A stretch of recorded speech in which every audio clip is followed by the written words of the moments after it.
al final pues tenemos con nosotros al coorganizador de esta jornada sobre fertilización. Él es Pedro Tenuri, trabaja bueno pues en colaboración con el ICA, es un gran conocedor de la sostenibilidad, de la agricultura ecológica y bueno pues ha implicado a todos estos compañeros que llevan 2 días de ponencias aquí en la Escuela Técnica Agrícola adscrita a la Universidad de La Laguna.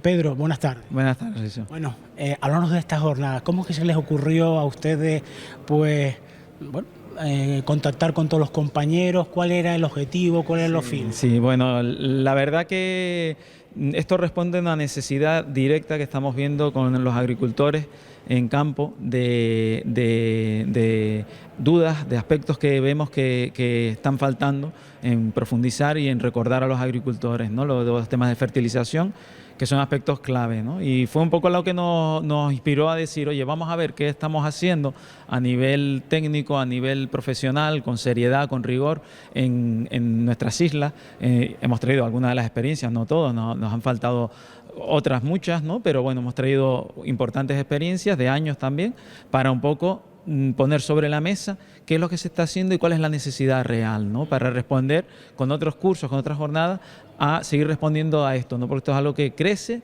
y que hay que estar constantemente reciclándose y actualizando, ¿no? Pedro, antes de entrar en poco, porque nos hables de los distintos ponentes, de las distintas charlas, quisiera bueno, pues que le explicaras a cámara por qué es importante la fertilización y por qué es tan importante los suelos. Claro, es que en agricultura ecológica el concepto de ecológico no lo podemos desvincular del suelo. O sea, es la base realmente de la agricultura ecológica, la base es el suelo. Y esa base radica en que nosotros cuando alimentamos a una planta, no la alimentamos directamente a ella, sino alimentamos al suelo, que a su vez, entre los equilibrios de los pH y etcétera, y los microorganismos son los que le dan ese alimento a la planta, ¿no? Entonces, en ecológico no existe una certificación ecológica si no hay una asociación al suelo. Es decir, un cultivo hidropónico no podría ser ecológico. Los berros es una de las pocas excepciones que se permiten. De resto, no se puede certificar ningún cultivo como ecológico si no tiene suelo en su proceso. Muchas veces la aportación en demasía o con combinaciones de químicos innecesarias muchas veces hacen que los suelos se paren, se pongan pues que no sigan un estado de equilibrio, que le falte oxígeno, que la vida se pare y al final ese suelo está muerto, no ya puedes hacer lo que quieras fuera del suelo que no va a haber producción, ¿no? Sí, eso es un tema, la verdad, importante, preocupante, que además hablando con los compañeros, los técnicos que han venido aquí a dar sus charlas y sus ponencias, hemos vuelto a sacar, ¿no? Es decir, no tenemos que olvidarnos de las cosas básicas. Las cosas básicas principalmente es pH del suelo, contenido de sales, y a partir de ahí trabajar y hacerlo con una agricultura lógica, por no ponerle el sello a todo ecológico, una agricultura lógica, que es una agricultura en la que se trabaja la rotación de cultivos más exigente a menos exigente, el uso de compost, el tener mucho cuidado de los excesos, porque los excesos al final lo que consigue son antagonismo entre nutrientes, bloqueos en el suelo y al final tenemos agricultores, porque es así y me gusta siempre contarlo, tenemos agricultores con unos análisis de suelo que tienen excesos de fósforos, de potasio, con todos los nutrientes que necesitan, y después hacen un análisis foliar porque el agricultor no está contento con su rendimiento y en la planta hay carencia de fósforo, hay carencia de potasio y al final todo habla de lo mismo, ¿no? Habla de ese abonado en exceso, ese poner y echar, esa herramienta mal utilizada que es la fertirrigación, que dice, bueno, pues ahora cada vez que riego abono. Y claro, lo que estamos haciendo es desequilibrando muchas veces el suelo, y entonces ahí es importante y es donde yo siempre insisto que el agricultor ecológico tiene que ser un agricultor que sabe lo que está haciendo y que conoce las técnicas que utiliza, y ahí es donde insistimos, y estas jornadas son una puerta para entender más un poco todos esos procesos y todas esas cosas. Bueno, pues estas preguntas que yo le estaba haciendo a Pedro venían a colación de la pregunta que le voy a hacer ahora, que es trascendental. Quizás es un titular, no lo sé qué es lo que me irá a responder, pero ¿cómo está el estado de los suelos de Canarias? El problema del estado de los suelos de Canarias es el agua de Canarias. Ahí yo creo que es uno de los grandes hándicaps y de las cosas que más problemas nos está dando. La calidad del agua. El agua de Canarias, lo sabemos, cada vez llueve menos, cambio climático, lo que sea, pero es un factor muy limitante en cuanto a los contenidos de magnesio, según la procedencia de las aguas, pozo de galería, pues van a tener mayor o menor contenido de magnesio, menor contenido de cloro, el sodio disparado. Y curiosamente las islas que mejores analíticas o interpretaciones del suelo obtenemos son las islas de Lanzarote, que son las islas en las que se mantiene una agricultura tradicional y estoy hablando de suelos en los que no se utilizan aguas regeneradas para regar, sino aprovechan la recogida de agua de lluvia y con esas aguas y el enarenado o el jable, que es magia, digo yo, como siempre que lo veo, pues obtienen unas producciones y tienen unos suelos muy equilibrados, curiosamente. El resto de las islas se nota mucho en las islas en las que hay más pluviometría, por ejemplo La Palma, ahí encontramos suelos un poquito mejores, pero en general estamos encontrándonos con suelos cada vez más machacados, con mayor acumulación de sodio, con mayor desequilibrio entre el potasio y el calcio, y etcétera, ¿no? Bueno, pues esos incrementos de sodio, pues ustedes saben que el sodio mezclado con otra cosa son sales. En el suelo hay muchas sales y los abonos también son sales. Y cuando echamos abono estamos echando sales. Y ahí es lo que hay que entender, que a veces no es una cuestión de echar un estiércol, sino de echar un compost vegetal que tiene muchísimas menos sales y aporta materia orgánica, que es lo que en el fondo necesita el suelo para lidiar con todos esos minerales, con todos esos microorganismos y con todas esas sales, ¿no? Entonces, y si hablamos de nitratos, ¿cómo están los suelos de nitratos en nuestras islas? Bueno, ahí el tema está un poquito más controlado, porque ahí ya tanto por normativa, que cada vez es más estricta, también sobre todo en zonas que hay influencia sobre acuíferos, ahí el control es bastante exhaustivo, pero en general no es tan preocupante como podría ser, por ejemplo, pues los residuos de pesticidas, etcétera, ¿no? Hablando ya de fincas no ecológicas, por supuesto, ¿no? Pero que no es una cosa tan preocupante como otros parámetros, curiosamente. Pedro, ¿se ha hecho estudios a nivel freático para saber cómo están esas aguas? Sí, hay estudios, pero hay que actualizarlos y hay que seguir porque esto, claro, las condiciones van cambiando constantemente y el clima cambia, el suelo cambia y esos estudios también tienen que ir a la última, ¿no? Para que sean de utilidad. Bueno, pues dado estas premisas, ahora nos vamos con las jornadas. Un poco para que entendáis la importancia que tienen estas jornadas y por qué se han hecho estas jornadas. Pedro, explícanos un poco, bueno, pues lo más significativo de las jornadas, esos componentes, esos compañeros que tú amablemente has invitado. Sí, la verdad que agradecerles, porque la verdad que ha sido darles una llamada y contar con ellos incondicionalmente. Y bueno, en general las jornadas hemos intentado traer experiencias reales, prácticas, para que sean de utilidad no solo para los técnicos, sino también para los agricultores, que yo creo que es siempre el olvidado dentro de todas estas cosas, ¿no? Y que creo que es al que hay que facilitarle el trabajo, y más nosotros como técnicos, es nuestra responsabilidad. Y un poco el objetivo de estas jornadas pues es eso, ¿no? Cubrir los dos campos, el técnico y el del agricultor, ¿no? Pero a mí me da mucha felicidad ver a muchos agricultores aquí, sinceramente. Es lo que para mí es de muchas islas. Y de muchas islas, que ojalá podamos repetir las jornadas, por lo menos en las islas mayores, para que tengan posibilidad más agricultores de acudir, ¿no? Pero en definitiva lo que hemos intentado es traer esas experiencias, que yo sé que son experiencias en campo, en fincas reales, con agricultores reales, traer esos datos, esa información, esos procedimientos aquí, para ver qué inconvenientes se han encontrado, cómo lo han resuelto y qué resultados han obtenido. Y en definitiva pues tenemos 2 días, uno de fruticultura, más concentrado el tema del plátano, la papaya, etcétera, y otro de horticultura, que es el día de hoy. Y salpicado dentro de toda esa práctica, pues un poco de teoría. Importantísimo el tema de normativa e insumos, que hemos tenido ya, Juanma, con el tema de pues, todos los insumos utilizables en ecológico, factor fundamental dentro de todo esto. Y por otro lado tenemos también el tema de el nitrógeno, el fósforo, qué relaciones tiene en la planta, que tuvimos ayer a Mercedes, del CSIC, con esta parte un poco más teórica, pero que también tenemos que entender para saber más qué es lo que estamos haciendo. El ICA ha dado un paso en estos últimos tiempos, y yo creo que en positivo. Si perdona que te lo diga, pero yo creo que en positivo. Quizás antes estaba un poco más alejado de la realidad agraria. Está trabajando con los agricultores, con los técnicos, y preocupándose del día a día, ¿no? Correcto, correcto. A mí uno de los programas que siempre digo que le falta publicidad y le falta que la gente lo conozca porque es un programa muy completo y que aspira a resolver muchos problemas de logística, de producción del sector primario, de salud y de trabajo, es el programa de ecocomedores. El programa de ecocomedores escolares, que precisamente este año, a final de este año, la Ecovalia, la Asociación de Ecovalia, le ha dado el premio a uno de los mejores proyectos ecológicos de España.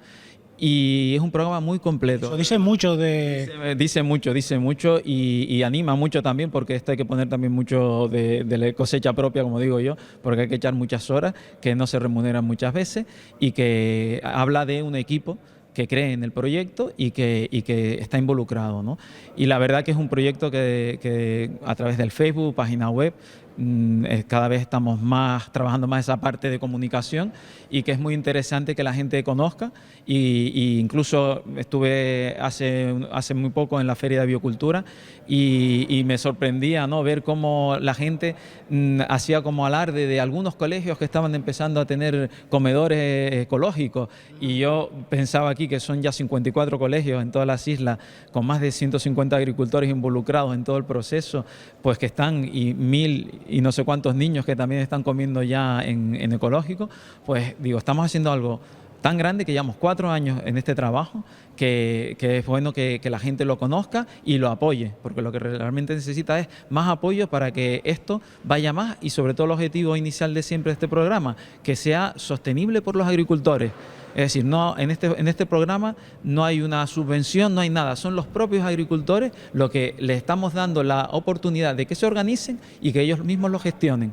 Por si un día la administración decide cambiar de opinión o no decide intervenir, que ellos mismos tengan la capacidad de poder continuar, ¿no? Muchos de los conocimientos que habéis aportado a lo largo de estos 2 días de jornada iban en torno, bueno, pues a la fertilización, pero al ahorro de costes con la fertilización, con la utilización de los productos locales, con la utilización de los residuos agrícolas y ganaderos. Lo hemos tenido perdido durante mucho tiempo esos residuos, no lo hemos aprovechado. Que hay que todavía seguir y muchísimo más, porque estamos desperdiciando todavía mucho de esa energía, mucho de esos recursos y hay que coordinarse muchísimo más, hay que trabajar más en conjunto, ayuntamientos, cabildos, etcétera, etcétera, etcétera, para poder aprovechar esos recursos y llevarlos, devolverlos a la tierra, que sea la que gestione y que cierre ciclos, que en definitiva es lo que estamos intentando hacer, ¿no?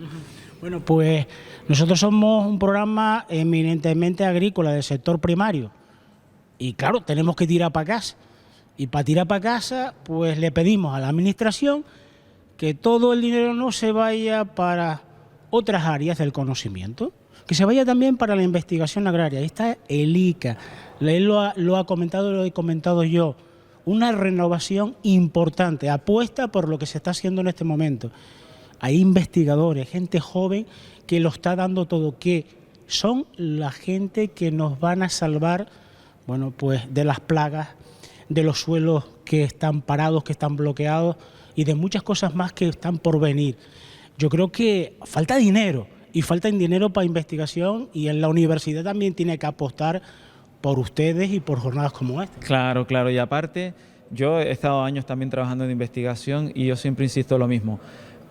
Hay como un vacío entre el agricultor y la investigación y las investigaciones tienen que ir siempre enfocadas a la realidad del sector, a la necesidad del sector y tienen que estar de la mano del agricultor para que ellos se beneficien rápidamente de toda esa inversión de dinero, de todas esas investigaciones. Y ahí yo creo que todavía nos falta otro puntito más porque no le llega al agricultor, no termina de llegarle al agricultor y lo que le llega muchas veces ellos no lo entienden. Hay que buscar ahí otro puntito más, los técnicos tenemos que estar más ahí también como ese hilo conductor entre la investigación y el campo y muchas veces la administración y sus procesos nos alejan de todo eso, ¿no? Nos decía no hace mucho tiempo el director de la Escuela de Capacitación Agraria de Tacoronte que ellos abogaban por esa nueva filosofía europea donde la universidad y la empresa se daban la mano. ¿Para qué? Para trabajar en común y enseñar lo que la empresa necesita. Y dentro de la tecnología agraria, dentro de este mundo, también es necesario, ¿no? Por supuesto. Hay que formar desde la realidad. desde la necesidad del sector, y ahí también la universidad, concretamente esta facultad, tiene que dar otro pasito de reciclaje, ¿no? De cara a cómo no hay todavía una asignatura, se fue, y ahora estamos ahí diciendo... A mí me sorprende eso, Pedro. Es increíble cómo hemos perdido esa asignatura de agricultura ecológica, que además era de las pocas que obligaba o involucraba al técnico con el suelo. Una pena, y tenemos gente referente, gente puntera en el tema de agricultura ecológica aquí en las islas, y es lo que también un poco de estas jornadas queríamos un poco reivindicar. ¿Por qué vamos a traer a nadie? Primero vamos a ver qué es lo que estamos haciendo, que siempre estamos como que lo de fuera es mejor. Pues no, aquí se están haciendo cosas muy buenas, y lo que tenemos que hacer es, entre todos, hacer sinergias y mejorarlas, porque todo es mejorable, para optimizar los procesos, mejorar los rendimientos y tener una agricultura ecológica que llegue a todo el mundo y de calidad. Bueno, nos encontramos con Enrique Huertas, él es técnico del Servicio de Agricultura del Cabildo de La Palma y ha participado en estas jornadas con una charla sobre fertilización. Vamos a saludarlo. Enrique, buenas tardes. Hola, buenas tardes. Bueno, háblanos un poquito, ¿cómo fue esa charla y qué fue lo que se trata?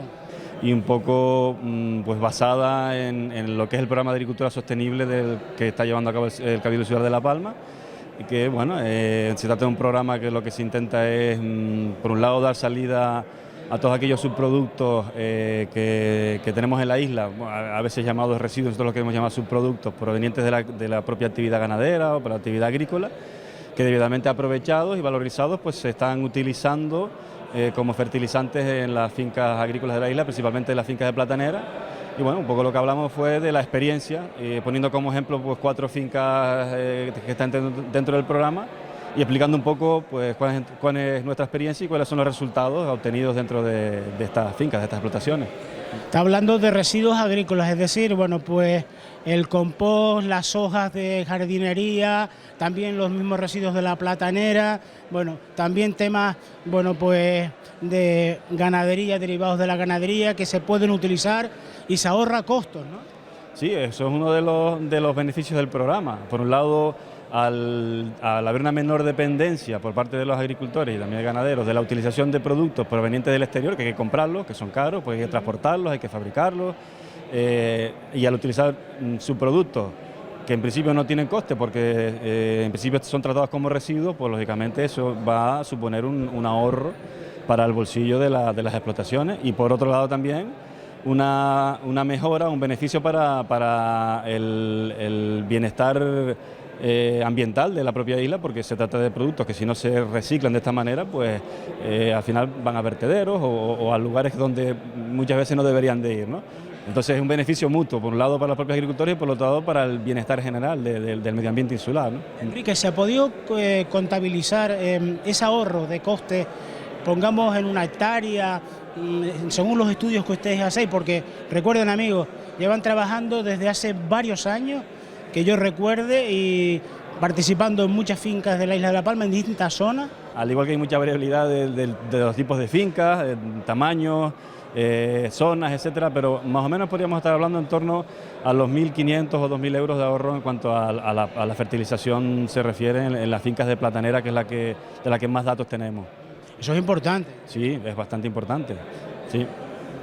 Y hablamos de fertilización porque muchas veces, bueno, pues hay varios tipos de fertilización.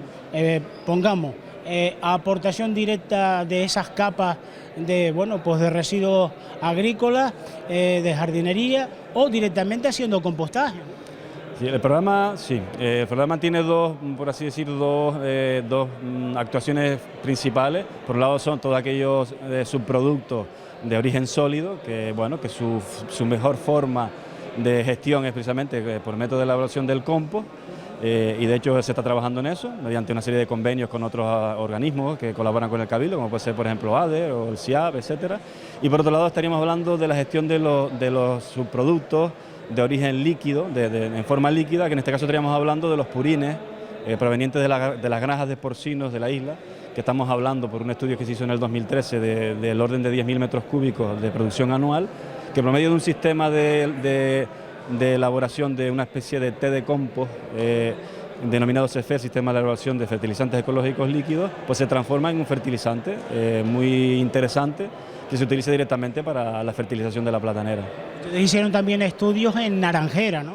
Sí, el programa no solamente está dirigido a la platanera, está dirigido a todos los cultivos. Lo que ocurre es que la platanera es el cultivo más importante en la isla, pero también trabajamos con aguacate, con naranja, trabajamos con piña tropical, por ejemplo. Tenemos una experiencia en piña tropical muy bonita, muy interesante, muy novedosa, e incluso con hortalizas y otros cultivos.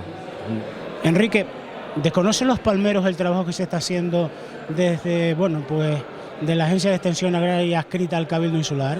Porque estáis hablando de muchas cosas, yo lo conozco, pero yo creo que a veces no trasciende eso a los profesionales de la agricultura. Yo creo que en el ámbito de los profesionales, yo creo que estamos llegando ahora al punto en el que se está empezando a conocer. Quizás unos años atrás no era tan conocido, pero hemos llegado, yo creo que en estos últimos 5 o 6 años ha habido un desarrollo tan importante y sobre todo también en estos últimos años se ha puesto también un apoyo, o ha habido un apoyo fundamental por la comunidad científica, en este caso, por ejemplo, muchos trabajos que se han hecho a través del IPNA, del Instituto de Productos Naturales y Agrobiología, que pertenece al CSIC, y bueno, ya han habido publicaciones, trabajos, y yo creo que a estas alturas, dentro del ámbito agrícola, dentro del ámbito de los compañeros técnicos, sí que se conoce, quizás en otros ámbitos no tan cercanos, posiblemente no se conozca, estoy seguro de que no, porque hay mucha gente que no conoce este tipo de manejo de las explotaciones, y de eso se trata, de intentar poco a poco ir llegando a la mayor cantidad de gente posible y agricultores, sobre todo. Pues aquellos que estén escuchando y tengan interés en participar, en conocer, ¿dónde tienen que dirigirse? Pues directamente al Servicio de Agricultura del Cabildo Insular de La Palma, bien directamente al Servicio Central o a través de la Agencia Estacionaria de Breña Alta, que en principio es donde estamos un poco centralizando este trabajo, aunque es un trabajo común de todos los compañeros de los técnicos del Cabildo, pero lo estamos centralizando a través de la agencia, o como les dije, directamente a través del Servicio Central, pues se pueden poner en contacto y sin ningún problema. Nosotros lo que solemos hacer es, como hacemos visitas continuas a las explotaciones mensualmente, pues aquella persona que esté interesada sin ningún problema pues puede algún día en concreto acompañarnos y visitar alguna explotación y ver lo que se está haciendo y ver de primera mano cómo es el programa, cómo se desarrolla y bueno, y al final pues tomará la decisión que quiera tomar, si se quiere unir o no. Si hay algunos que se apuntan, hasta algún curso puede caer, ¿no? Sí, es otro de los pilares que tiene el programa, que es el tema de la formación. Con cierta frecuencia se hacen algunas charlas, se hacen algún tipo de divulgación y de hecho ya para este próximo año está previsto hacer alguna otra acción divulgativa o curso o charla para dar a conocer más lo que es el programa. ¿Sí?